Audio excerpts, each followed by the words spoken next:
Welcome to Creative Shadows, a video series highlighting music, art, photography, and anything that people do to express their creativity. I'm here today with Bruce Briney. Bruce is a music director and the conductor of the Quincy Symphony Orchestra in Quincy, Illinois. I'll be interviewing Bruce and he'll be sharing stories of his life as a conductor and a professional musician coming up on Creative Shadows.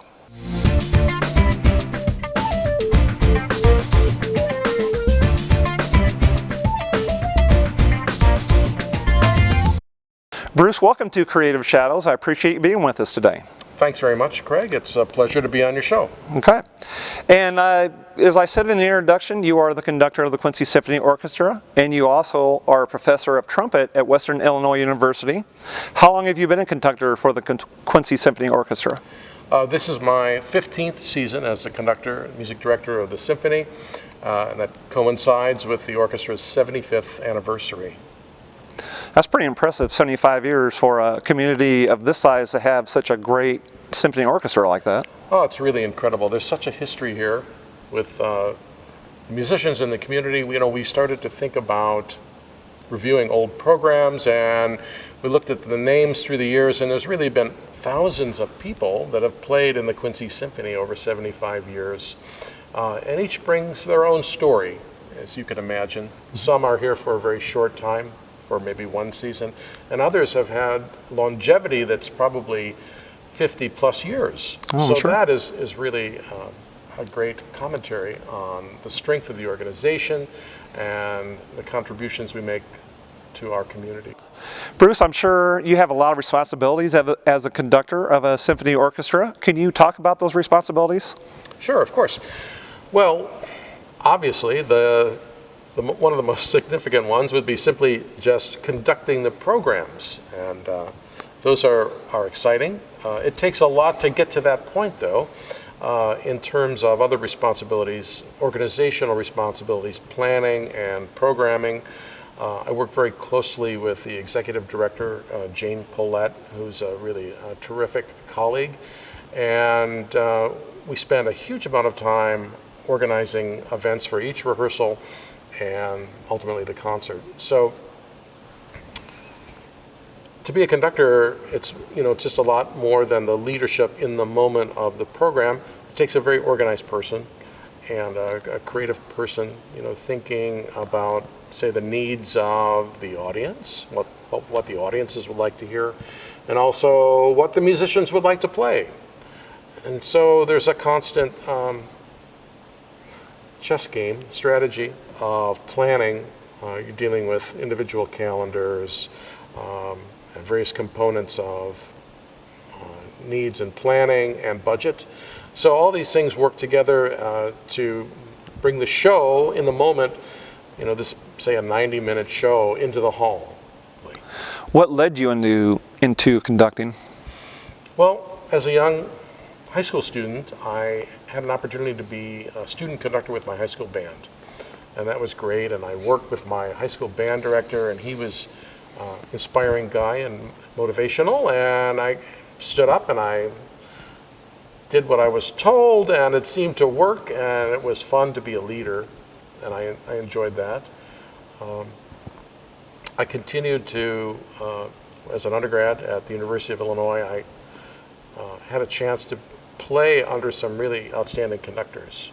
And they were inspiring as well, and that led me to graduate work at Northwestern, and those two conductors, an orchestral conductor, Victor Yampolsky, and wind band conductor John Painter, were great inspirations to me, and they encouraged me to go forward and keep working on my conducting and studying.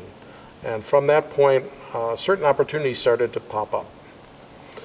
John Painter would say, if you want to be a conductor, you should take any opportunity to conduct any group that comes forward to you. It could be a kazoo ensemble or a symphony orchestra. Bruce, what is your favorite part of being a conductor? Well, my favorite part is coordinating all the forces. As a trumpet player, you're playing and you're one person in the mix of 70. As a conductor, you're trying to coordinate all the elements interpret the composer's intentions from the score and bring your own musical intentions to the performance. And that is unbelievably creative and thrilling.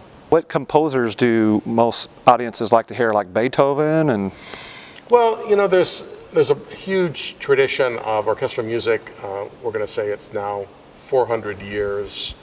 And I think there is a responsibility to bring some of that music to the public and educate them and expose them to those pieces. And also we like to bring creative and new music to the stage as well. We have a program, a commissioning program. So each year we have a budget that we devote to hiring a composer to write a new piece. Wow. That we will premiere. So that's exciting because we give opportunities to regional composers, and it's great to bring new music to life, you know, on this stage, and you know, you're cultivating ongoing art. So a symphony orchestra will have its most common instruments like percussion and trombones and tubas. Do you have a harpist? Do you ever have maybe even like an electric guitarist join you for a song, or any kind of odd instruments? So many composers write for the harp, and Melanie is our symphony harpist, and she's right up here, visually and acoustically towards the front. Piano is frequently called for, and there's a grand piano in the space, and of course that's an issue of just fitting everybody on stage around a grand piano, which is typically back here next to the percussion section. Electric guitar and bass, yes, we have used those instruments. It's usually in conjunction with things like film scores or pops concerts. Bruce, during your tenure with the Quincy Symphony Orchestra, are there any memorable moments that stand out for you? Most definitely, and some of it revolves around pieces, and some of those memories revolve around specific concerts. There's a piece by Camille Saint-Saëns called the Organ Symphony, Symphony No. 3 by Saint-Saëns. And there is no organ in the Morrison Theater, but we discovered that we could actually rent an electronic organ and bring it in, and it was amplified with these enormous tower speakers out in the house. And the last movement of that piece starts with this downbeat, this enormous chord on the organ, and it's quite a thrill, really, to give that cue and hear the organ in this space where there is no organ. I mean, really just enormously fill up the entire theater. So that was really exciting. There are other funny anecdotes along the way. Coming out for one program and not having any music on the stand. That, of course, can slow a program down a little bit. On your music stand or everybody's? On my music stand. So you just kind of winged it? And well, we took a time out and we went backstage and got what we needed. You know. As I mentioned earlier, Bruce is a professor at Western Illinois University in Macomb. He is a trumpet instructor, I believe, right?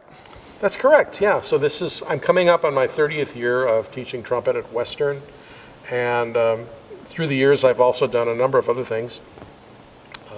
In the classroom I teach basic conducting and instrumental techniques for brass players.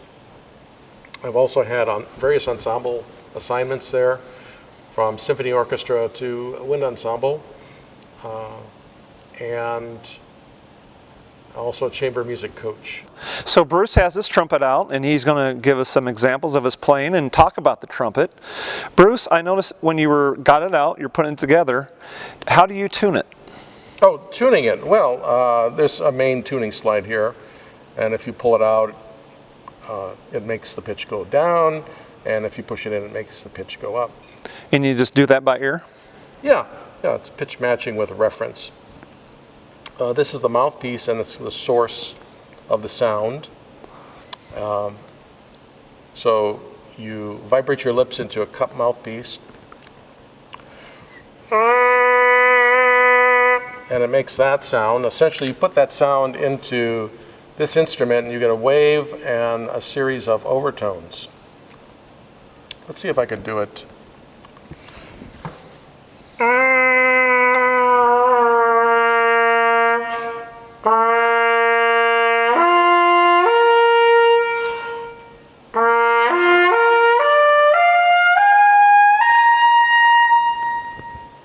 So faster air produces higher sounds.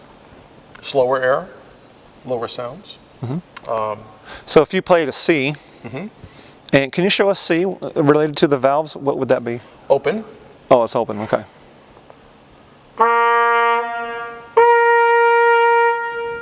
So would that mean that trumpet is classified as a C instrument or C tuned? Do you know what I'm trying to ask you? Yeah, so this is a B-flat trumpet, and that's concert B-flat that I played, which is C on this instrument, which may be a little confusing to the audience. I kind of forgot that about trumpet. Yeah, it's a transposing instrument, right? And through the centuries, it just has evolved as the B-flat trumpet has evolved as the most common trumpet. There's also a C trumpet. Oh, okay. Which is a little shorter, as you can see, in the lead pipe. So it plays a step higher. So this plays in concert pitch. It's a real common orchestral instrument, trumpet. Okay. And for those who don't know, again, I believe you push a different combination of the valves to get the note you want. Like if you wanted E. Yeah, well, E, oddly enough, is also an open note. Oh. You're guessing all the open notes here today. So this is the open series.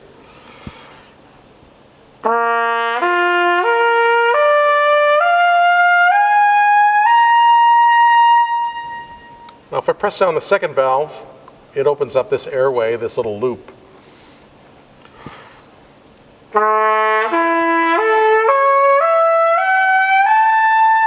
First, opens up this loop.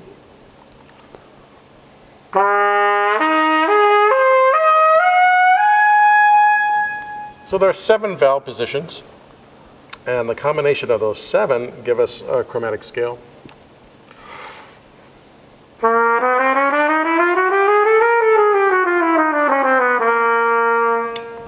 And you have then all 12 notes in the chromatic scale and access to all the pitches. What is the difference between a trumpet and a cornet? Difference between a trumpet and a cornet. A trumpet is primarily a cylindrical instrument. That means the bore is the same size all the way through until the bell. And a cornet is a conical instrument, meaning from here all the way through, the tube gets a little bit bigger gradually. And conical instruments usually have a warmer sound. The cornet is also wrapped more tightly, and it's shorter in the way you just simply hold it in your hand. This trumpet is, the cornet would probably be up to about this length, and it has 4 bends, crooks, or these types of things. Okay. The trumpet has 2, this back crook and the tuning slide.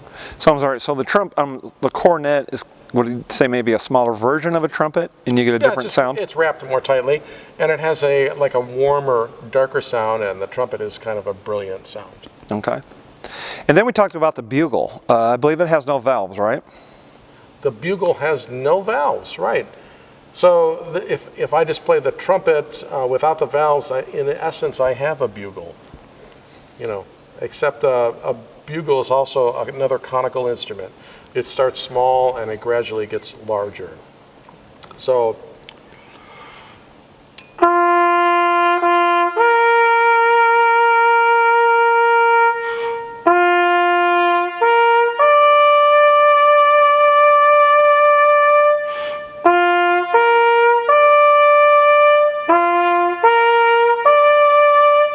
that's a bugle call, right?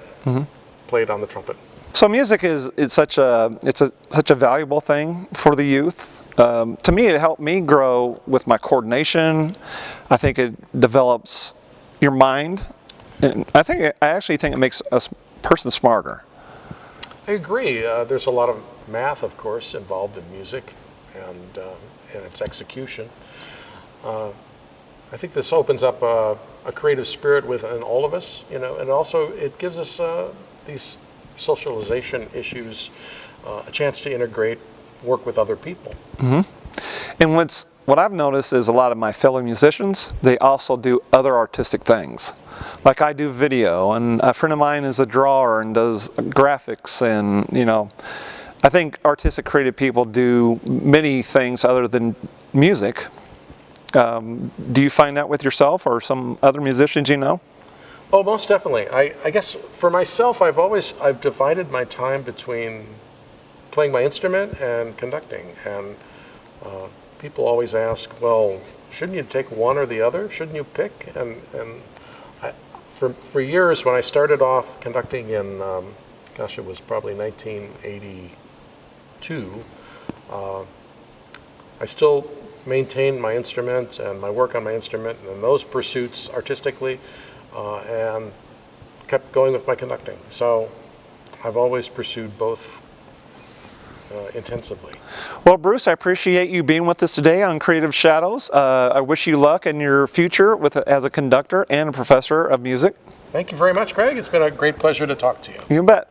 And thank you for watching this episode of Creative Shadows. We'll see you next time.